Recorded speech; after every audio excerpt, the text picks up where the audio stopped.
अस्सलाम वालेकुम। Class 9th आपके एग्ज़ाम्स तो नहीं हुए, लेकिन हम लोग क्लास 10th का फ़िज़िक्स का सिलेबस स्टार्ट कर रहे हैं। ठीक है, so welcome to 10th class. और चैप्टर नंबर 10 से स्टार्ट कर रहे हैं, जो है सिंपल हार्मोनिक मोशन। ठीक है, simple harmonic motion. Class 9th में हमने चैप्टर नंबर 2 में टाइप्स ऑफ मोशन पढ़ी थी, जिसमें हमने एक टाइप पढ़ी थी वाइब्रेटरी मोशन। ठीक है, याद होगी आपको, जिसमें क्या होता था कि कोई ऑब्जेक्ट किसी ख़ास मीन पोजीशन के आगे पीछे मूव करता है। ठीक है, फॉरवर्ड बैकवर्ड उसका मूव करना, उस मोशन को हम बोलते हैं वाइब्रेटरी मोशन। जिसकी एग्जांपल क्या थी कि सिंपल पेंडुलम की मोशन है, या फिर कोई बच्चा जो है वो सीसा पे मूवमेंट हो रही है उसकी, ये सारा, तो ये वाइब्रेटरी मोशन थी। ठीक है, सिंपल हार्मोनिक मोशन जो है वो वाइब्रेटरी मोशन की ही एक मिसाल है। अब इससे पहले कि हम इसको डिफ़ाइन करें और फिर इसकी 3 एग्जांपल्स हैं, उसकी मदद से हम इसको एक्सप्लेन करें, कुछ टर्म्स हैं जो आज के लेक्चर में हम डिस्कस कर रहे हैं। बिल्कुल बेसिक सी सिंपल टर्म्स हैं। वाइब्रेशन, ठीक है, उसके बाद time period, frequency and amplitude, चारों डेफिनेशंस ही हैं। ठीक है, अब वाइब्रेशन क्या होती है? फॉर एग्जांपल, अगर हम सिंपल बेसिक्स एग्जांपल लें सिंपल पेंडुलम की, कि ये कोई सपोर्ट है, उसके साथ हमने किसी स्ट्रिंग के साथ ये कोई मेटल की बॉब हैंग की हुई है। ठीक है, हम इसको यहाँ से पकड़ के इस पोजीशन पे ले जाएं और छोड़ दें, तो क्या होगा? ये अपनी मेन पोजीशन के आगे पीछे मूव करना शुरू कर देगी। ये मेन पोजीशन है और ये इधर जाएगी, फिर इस पोजीशन पे जाएगी, यूं आगे पीछे ये मूव करती रहेगी। ये मेन पोजीशन हो गई और ये दोनों एक्सट्रीम हो गई,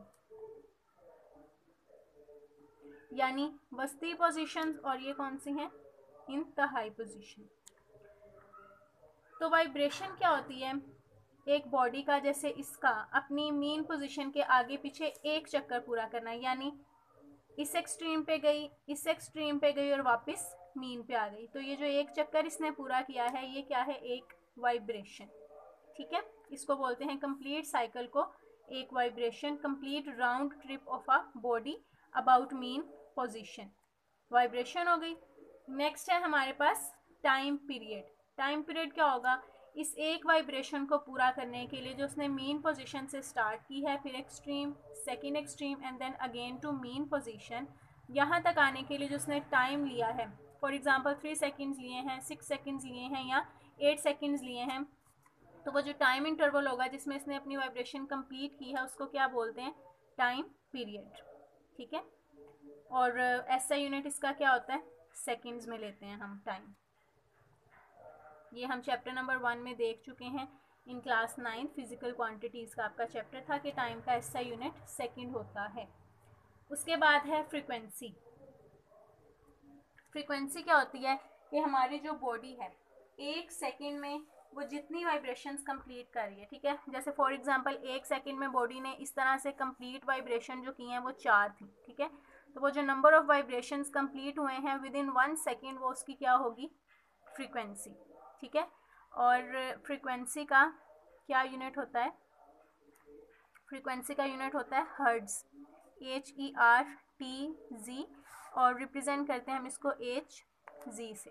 ठीक है, अब ये टाइम और फ्रीक्वेंसी, इन दोनों का एक छोटा सा रिलेशन है, T इक्वल्स टू 1/f, या F इक्वल्स टू 1/t, यानी दोनों एक दूसरे के रेसिप्रोकल है। आपको F पता है तो आप 1/, करके टाइम निकाल सकते हैं। आपको टाइम पता है तो उसको 1 पे डिवाइड करके आप फ्रीक्वेंसी फाइंड आउट कर सकते हो। ठीक है, तो ये दोनों का एक रिलेशनशिप होता है। उसके बाद लास्ट टर्म हमारे पास आ जाती है एम्पलीट्यूड। एम्पलीट्यूड क्या होता है? मीन पोजीशन से एक्सट्रीम पोजीशन तक हमारी बॉडी ने जितना भी डिस्टेंस कवर किया होता है वो उसका एम्पलीट्यूड होता है। ठीक है, जैसे अब ये हमारी मीन पोजीशन थी और ये एक्सट्रीम पोजीशन है, तो ये जो डिस्टेंस है हमारे पास, ये क्या है? एम्पलीट्यूड। इसी तरह ये मीन टू एक्सट्रीम वाला जो डिस्टेंस है, ये क्या है? एम्पलीट्यूड। यानी मीन पोजीशन के किसी भी तरफ जो बॉडी एक्सट्रीम तक अपना डिस्टेंस कवर करती है, उसको हम क्या बोलते हैं? उसका एम्पलीट्यूड। हो चुकी ये डिस्टेंस है, एक तरह की लेंथ है जो बॉडी ने कवर की है, तो उसका भी आपको ऐसा यूनिट पता है। चैप्टर नंबर 1 में हमने देखा था कि क्या यूनिट होता है डिस्टेंस का, SI यूनिट मीटर, जिसको हम M से रिप्रेजेंट करते हैं। ठीक है, तो चूँकि आज ही हम आपका काम स्टार्ट करें तो इसलिए मैं ज़्यादा नहीं करा रही, जो एग्जांपल्स के साथ मज़ीद इसको हमने एक्सप्लेन करना है वो इंशाल्लाह कल से करेंगे। आज के लिए आपने सिर्फ वाइब्रेटरी मोशन और इन 4 टर्म्स को अच्छे से प्रिपेयर कर लेना है। ठीक है, थैंक यू सो मच, अल्लाह हाफिज़।